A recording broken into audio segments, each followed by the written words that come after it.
À toi qui veux créer un monde meilleur, accepte qu'est-ce que tu ne peux pas changer. Inspire-toi de tout ce qu'il y a de beau et de bon. Et passe à l'action. Hello tout le monde! Ah ben, c'est un plaisir et un honneur d'être là avec vous. Vraiment. Aujourd'hui, on va jaser d'un thème un peu dark. C'est-à-dire comment mieux accueillir nos parts d'ombre.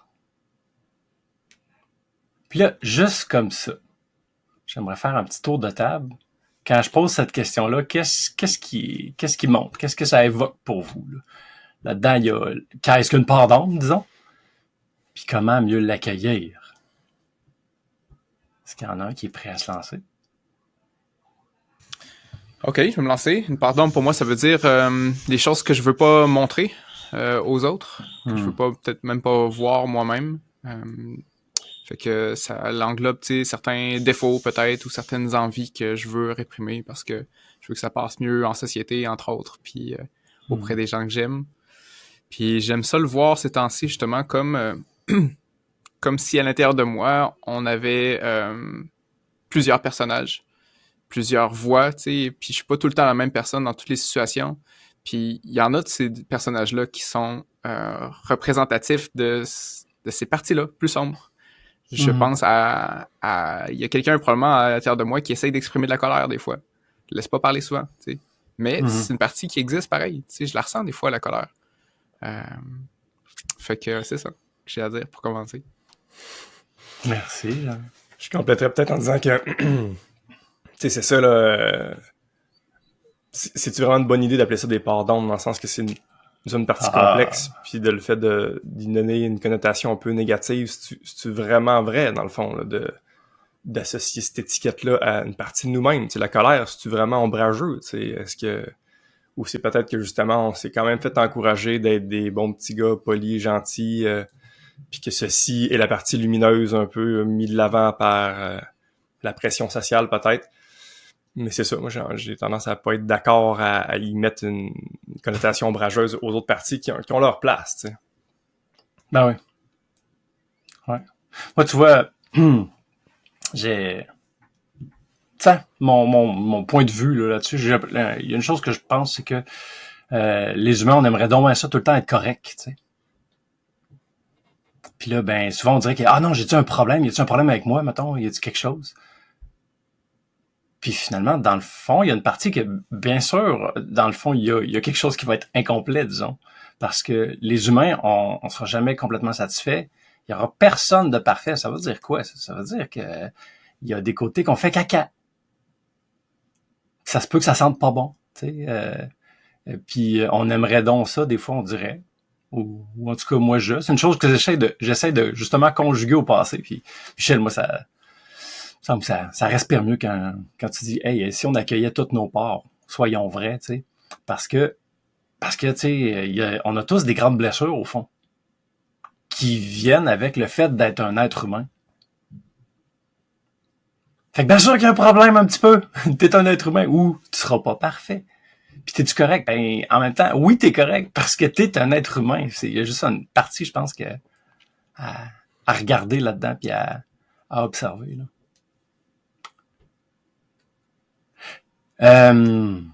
J'aimerais ça que... Puis tiens, je suis ouvert d'ailleurs, Michel, à ce que si tu vois une manière de jazzer la question là pour qu'est-ce qu'on pourrait trouver de mieux que part d'ombre, là? Peut-être des parts qui sont non acceptées, je sais pas. Mais le fait de pas accepter certaines parties, là,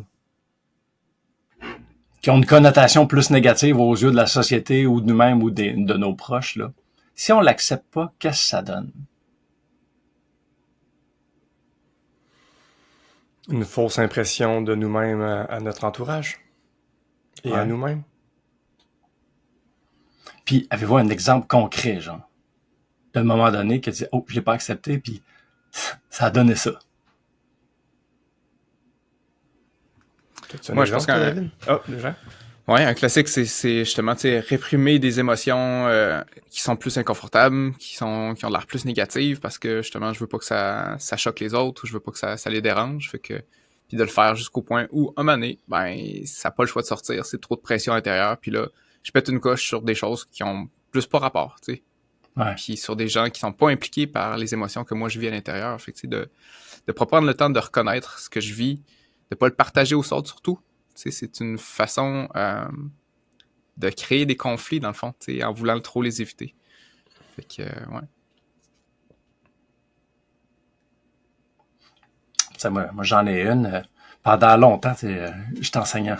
C'est pas un défaut qui me met à mon avantage là-dessus, mais j'ai envie de le mettre en lumière. Gérer mon horaire a été longtemps, et est encore, faut que je fasse attention, un grand défi. Voulant trop dire oui à tout le monde, là, ça m'est arrivé, je le sais pas combien de fois, 1001 fois, de me créer des propres conflits d'horaire en pensant que ça va être correct. Puis j'osais pas partager cette vulnérabilité-là. Puis tu sais, ce que ça faisait, c'est que j'essayais tout le temps de pallier puis de m'arranger, mais tu sais, des fois au détriment de mon sommeil, des fois en tournant des coins ronds, ou des fois en laissant tomber du monde parce que j'avais dit oui à 2 affaires qui se peuvent pas en même temps, ou à 3 des fois, là, affaires qui se pouvaient pas, là. Fait que tu sais, concrètement, des fois, ça a fait que je dis que je vais être là, mais je peux pas parce que physiquement, je me suis dit oui à 3 places en même temps. Fait que le fait de pas l'accepter, des fois, c'est que dans le fond, cette part d'ombre-là agrandit. Puis, tu sais, à quelque part, de pas vouloir avoir l'air, fait que je le suis plus. Tu sais, de pas vouloir avoir l'air désorganisé dans mon horaire, ça m'a donné des moments où est-ce que je l'ai été plus. Puis ça m'amène, moi, mettons, à l'autre question, c'est OK, mais mettons qu'on l'accepte, qu'on l'accueille. Accepter, des fois, c'est pas facile, là. Fait que j'aime mieux l'idée d'accueillir, là, parce que il y a des choses qu'on n'a pas envie d'accepter, puis il y a quelque chose de sain à pas complètement accepter, je trouve. J'aime mieux la nuance avec accueillir, là. Parce que pour avoir parlé à du monde qui sont dans des moments de souffrance, quand tu parles d'acceptation, la réponse souvent, c'est va chier. C'est vrai. En tout cas. Fait que accueillir, déjà, c'est comme en masse. Mais c'est quoi le fruit que ça donne quand tu l'accueilles, pardon? Tu l'accueilles. Des fois, justement, d'arriver, de le nommer, de dire, il faut que je me surveille, puis de revérifier, puis de me faire des petits systèmes d'alarme, des systèmes de regarder bien ma semaine, ça permet que je l'oublie moins souvent, tu sais. Puis ça fait aussi que le monde, au lieu de se sentir frustré, puis je sais que ça vous concerne, là. En tout cas, j'ose croire que au lieu de se sentir trop frustré de dire, il s'est engagé puis il est encore pas là, tu sais, t'es sûr t'es correct, puis là, j'en vérifie, tu sais, puis là, tout à coup, ça se muscle, puis cette part-là, elle s'améliore au fond, puis ça devient moins un irritant pour les proches autour de moi, là. Mais en étant vrai que, je suis fragile. Je suis très fragile, faut que je me surveille. J'ai tendance à penser que je me téléporte. Je prévois pas le temps de déplacement, je vois le vert, tu sais. Puis faut que j'y pense. Ouais, mais il faut que je me fasse un rappel parce que j'ai tendance à être très optimiste, un défaut qualité, là. Elle a pas de problème, on y va. Ouais, David. Fait que, tu sais, en le mettant en lumière, tu sais, moi-même et mes proches peuvent être conscients de, tu es correct, t'es sûr? T'sais. Vous autres, avez-vous d'autres exemples de qu'est-ce que ça l'a donné d'accueillir une part qui est dure à accueillir, là? Puis qu'est-ce que ça l'a donné? Ouais, je veux juste rebondir sur ce que tu viens de dire, puis je pense que quelque chose qui est important dans ce que je comprends de ce que tu as partagé, c'est, en premier, toi, il faut que tu l'accueilles pour toi, que ça fait partie de toi. Tu sais, parce que si tu l'accueilles pas, tu vas pas le partager aux autres. Si tu le partages pas aux autres, c'est là que ça crée des situations qui sont vraiment plus difficiles, où ça l'enlève l'opportunité aux gens qui t'entourent de t'aider, ou bien, tu sais, d'être continuellement déçu parce qu'il arrive la même situation en répétition, là. Fait que, première étape, justement, de la reconnaître, cette part-là de toi que tu veux pas, que tu voudrais pas avoir, mettons. Mais dire OK, la part d'homme est là. Puis ce que j'ai envie de rajouter aussi pour accueillir mieux ça, c'est que moi je l'appelle une part d'ombre justement parce que c'est quelque chose qu'on veut pas montrer, hein, puis c'est comme caché, donc d'où l'ombre, hein, c'est pas négatif ou positif, c'est comme juste plus caché. Puis il y a une vraie raison à ça aussi. C'est pour la bonne entente, il y a des choses qui vaut la peine d'être réprimées. C'est pas vrai qu'il faut être authentique, comme tout le temps transparent, puis dès qu'il y a une pulsion, il faut tout de suite la dire. Non, des fois, il faut attendre. Des fois, faut réfléchir. Faut justement un peu faire de la chimie intérieure, là, le temps de transformer certaines pulsions, puis de dire, OK, finalement, ces pulsions-là, voici ce que je veux qu'ils expriment. De juste les garder en dedans, puis de les accumuler, je pense que ça, c'est une erreur.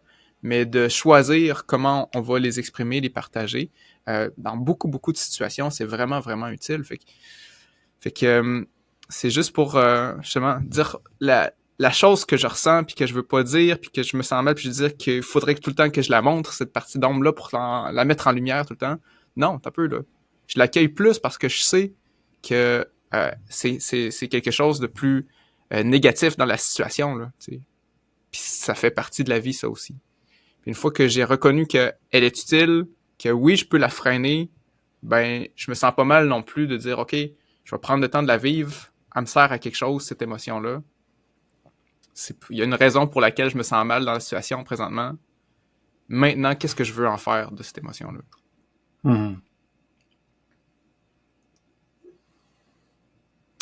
J'ai envie de rebondir là-dessus.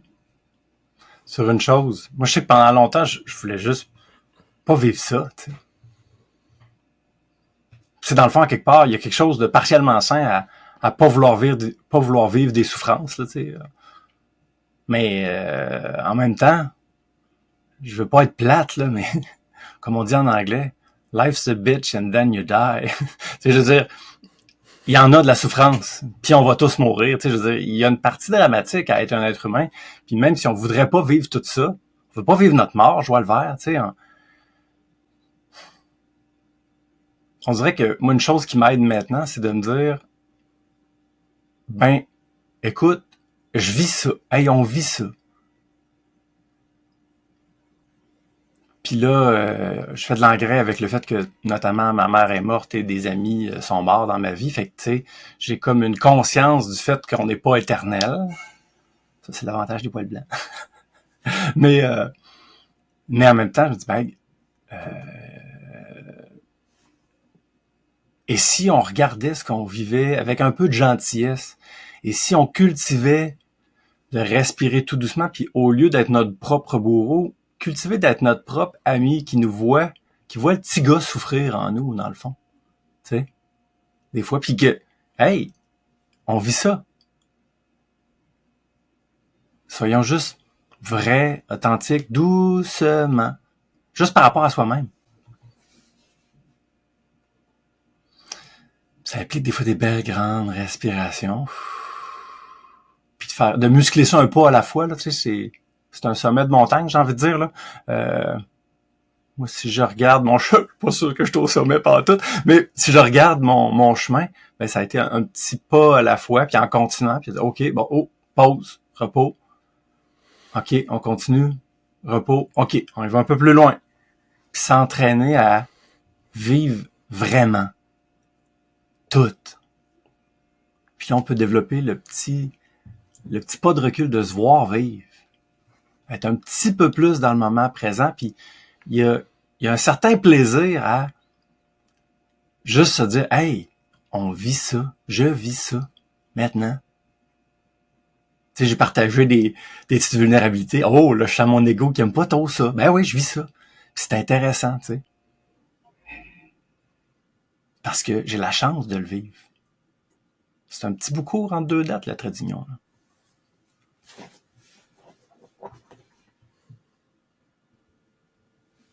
J'ai écouté quelque chose qui m'a fait du bien. Peut-être que ça n'a pas trop rapport, mais ça me fait penser à ça, par ce que tu dis. C'est une formule mathématique, Michel, tu vas aimer ça, yes. Mais de psychologie.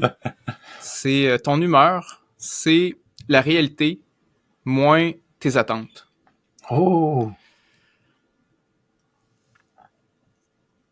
Dans le sens, pourquoi ça m'a fait penser à ça, tu sais, David, tu dis, OK, tu sais, des fois, on veut comme pas le vivre, des fois, on a comme l'attente qu'on devrait pas vivre de problème, qu'on devrait être heureux, hein, c'est comme, hey, tout le monde, il faut que tu sois heureux, on a tout ce qu'il faut ici sur la planète. Fait que là, dès que tu l'es pas, tu te rends compte qu'en réalité, tu as toutes sortes d'émotions complexes qui ont rien à voir avec le bonheur ou qui est comme mélangé, tu fais comme, moi, je suis supposé être là, puis là, c'est là. Ah, je file dépressif, stressé, ouais. Pas à ma place. Puis j'ai réfléchi à ça, puis il venait des contre-exemples pour moi quand j'ai entendu ça. C'est mais je connais bien des gens, dans le fond, que leur attente, c'est que ça aille mal. Puis ça marche pas tant, ça non plus, tu sais. Je me disais, si je me mets en mode comme je vais détecter tout ce qui va mal parce que je me dis que la vie, là, c'est toujours de l'ombre, là, tu sais, ben, je vais juste me confirmer ce que je vois, puis je vais confirmer effectivement que ça va mal, tu sais, dans le monde ou bien dans ma vie. Fait que pour moi, je l'ai tweaké en disant, dans le fond, il faut que mes attentes restent positives, mais le plus minimal possible. J'aime beaucoup le mode de vie minimaliste, là, tu sais, matériel. Puis je me dis que dans le fond, dans mes standards de bonheur, ça devrait être la même chose. Je devrais me dire, OK, qu'est-ce que je m'attends de la vie? Ben, je m'attends pas qu'il n'y ait pas de problème ou d'être toujours heureux. Non, c'est pas ça. Moi, ce que je m'attends de la vie, c'est que, justement, je vive des émotions, que je change, que j'apprenne, que je vive de l'amour, puis que j'aide les autres. Si j'ai ces affaires-là, c'est ça que j'attends de ma vie, moi. Je m'attends pas de d'autres choses. Fait que c'est ça. C'est une belle façon, dans le fond, de mieux accueillir ce qui se passe ou en diminuant ses attentes, en acceptant que justement la vie, ce soit pas toujours facile. C'est ça, moi, c'est une des phrases qu'il faut que je me rappelle. Quand je trouve ça difficile, je suis comme pourquoi je vis ça? C'est dommage tough. Attends une minute, genre, est-ce que ce que tu veux, c'est une vie facile? Ou bien c'est une vie qui fait du sens? Je veux une vie qui fait du sens. Je veux pas que ce soit facile. Fait que ça m'aide à passer à travers les émotions plus négatives ou les événements qui sont plus dark, là. J'adore que tu dises ça. C'est en même temps, tu rappelles qu'on a un pouvoir sur nos attentes. Faut juste les nommer, là, puis les regarder. Là. Ils ont tous besoin d'être là, nos attentes. Mettons qu'on en prenne conscience, pour vrai. Là. Mais une fois que c'est pris conscient, j'ai ça comme attente. Là, tu peux avoir le choix de... Des fois, il faut faire un deuil. Là. On se rappelle qu'un deuil, il y a de la tristesse puis il y a de la colère qui va sortir à quelque part. Là. Mais tu peux enlever, ouch, de ton monde de frisinette que tu aimerais avoir, là, ton monde de qualité, là, ton monde idéal. Tu peux enlever des attentes, effectivement. Puis en rajouter des nouvelles, comme avoir une vie qui a plus de sens. On a un pouvoir là-dessus. Ça suppose souvent un deuil, c'est tout. Et c'est tout. Michel, qu'est-ce que tu penses de tout ça? Ouais, il m'est monté quelque chose là que, tu sais, c'est quoi l'alternative? Moi, ça me fait du bien des fois de le réfléchir de même. Là. C'est-tu vraiment souhaitable avoir une vie là toujours à nos attentes, à la limite, là, que notre monde de Frisinette soit vrai? C'est-tu vraiment genre de quoi qu'on qu'on veut? Parce que pensez-y, dans le fond, si on a vraiment ça, si la réalité devient notre monde de Frisinette, c'est qu'il y a de quoi de louche qui pue, là. C'est que t'as été le soleil de bain du monde, puis tout le monde a voulu te faire plaisir ou je ne sais trop. Tu sais, ça te faut tout qu'un échafaudage, tout qu'une gymnastique pour que toutes tes attentes soient réelles puis que t'aies ton monde de Frisinette, c'est pas souhaitable. Ça serait louche. Tu serais fucké.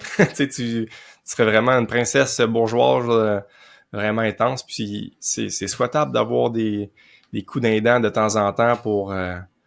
on peut faire plein de parallèles avec le jardinage. Là, les plantes qui n'ont pas assez là, de vent ou d'intempéries, ils deviennent des grands flancs mous puis ils produisent quasiment rien. C'est vraiment ça qu'on veut être un mollusque confortable. Puis c'est ça, on peut même aller plus loin. J'ai entendu récemment une réflexion. Je pense qu'il venait d'Elon Musk, il est punché, où est-ce qu'il dit, tu sais, quand on dit « on veut la paix dans le monde », là, je sais j'écarte un peu le sujet, mais le parallèle est bon, dans le sens que c'est comme je veux une vie paisible, je veux juste du beau, je veux juste du lumineux, fuck l'ombre, tu sais. Puis on généralise ça pour la planète. On veut pas de l'ombre pour la planète, on veut juste la paix dans le monde, tu sais. Tout le monde dit ça, tout le monde est d'accord. Pensez-y, dans le fond, si on a eu la paix dans le monde, là, qu'est-ce qu'il y a eu avant? Qu'est-ce qui s'est passé? Qu'est-ce que ça l'a pris pour qu'il y ait la paix dans le monde? Il y a du monde qui sont morts en ST, là. Il y en a qui, on n'a pas le droit de pas être d'accord, ou, tu sais. Quand t'arrêtes à ça, ça m'a un petit peu confronté. Tu sais, c'est-tu vraiment souhaitable la paix dans le monde? C'est-tu vraiment atteignable? Tu sais, à quelque part, oui, mais à quelque part, non. Parce que ça serait comme de... Ben, je sais pas si vous comprenez mon point, là. Je sais que c'est un peu contre-intuitif, même pour moi-même. C'est la première fois que je le nomme, mais je comprends que, tu sais, pour atteindre notre vie idéale, c'est ça, en disant que tout doit être paisible, tout doit être beau. J'y crois pas, dans le fond. Je pense que c'est juste impossible. Puis de mettre du jus de cerveau, des réflexions ou des attentes dans de quoi que que non seulement il est pas réaliste, mais même si on l'atteignait, c'est pas souhaitable, tu sais. Fait que rendu là, moi, je trouve que ça m'aide, cette pensée-là, pour accueillir ce qui est la réalité, puis qui, dans le fond, est souhaitable. C'est plus tough, mais je pense que c'est juste une vie plus sensée. C'est juste la vie, en vrai. C'est ça, il y a du bon, il y a du mauvais, les deux sont là. Puis on a les a besoin, sinon ça serait louche d'avoir. Il y aurait un déséquilibre, il y aurait de quoi qui puerait de si tout irait toujours bien, c'est juste louche. T'sais, checker autour de vous dans la nature, là, il y en a des atrocités, là, il y en a des trucs qui meurent, puis partie de la vie, gang. Ouais, j'aime ça aussi. C'est vrai que c'est punché, puis en même temps, j'ai envie de le comprendre aussi. C'est pas souhaitable qu'il n'y ait pas de conflit, tu sais. Les conflits, il faut qu'il y en ait, il faut que ça brasse. De là à dire qu'il faut que ça se passe en guerre, non. Tu sais, faudrait trouver d'autres façons de gérer ce conflit-là, de l'exprimer, au lieu de à coup de gun puis de bombe, tu sais, il y a d'autres moyens, mais la paix dans le monde, dans le sens de OK, tout le monde s'entend puis tout le monde est d'accord, ça, non. Méga louche. Ouais. Y a-tu quelqu'un qui a brainwashé tout le monde, si tout le monde s'entend? C'est ça, Ouais. Merci David, merci pour éliminer les parts d'ombre. C'est ça. Puis j'aime ça, Michel qui dit, les parts d'ombre, pour moi, ça va arrêter de dire quelque chose de négatif. L'ombre, pour moi, ça fait du bien. Quand il fait le gros soleil tout le temps, on y va aller chercher nos parts d'ombre. On y va se réfugier dedans, se reposer pour après ça ressortir à la lumière. Ça fait juste du sens qu'on apprenne à jouer avec ça. L'ombre et la lumière. Fait que un petit call to action. Hey, regarde essaye d'observer, juste observe ce que tu vis. Prends le petit pas de recul pour dire je vis ça. Puis quand il y a une frustration, c'est cool, je vis cette frustration-là. Des fois, c'est. En tout cas, obligé d'être oh non, je suis encore frustré. Accueille la part d'ombre, accueille-la pleinement. Ça va permettre la lumière va être juste plus belle après ça. Merci de nous avoir écoutés. S'il te plaît, fais en sorte que les émotions que tu viens de vivre, les idées que tu as dans la tête, ils s'envolent pas en fumée. Fais-le atterrir dans la réalité avec des actions concrètes. Et pour ça, il n'y a rien de mieux que de se rassembler avec des gens crinqués qui sont dans l'action. On a créé le groupe Level Up. Va voir sur inspire-x.ca/levelup. On a super hâte de te rencontrer.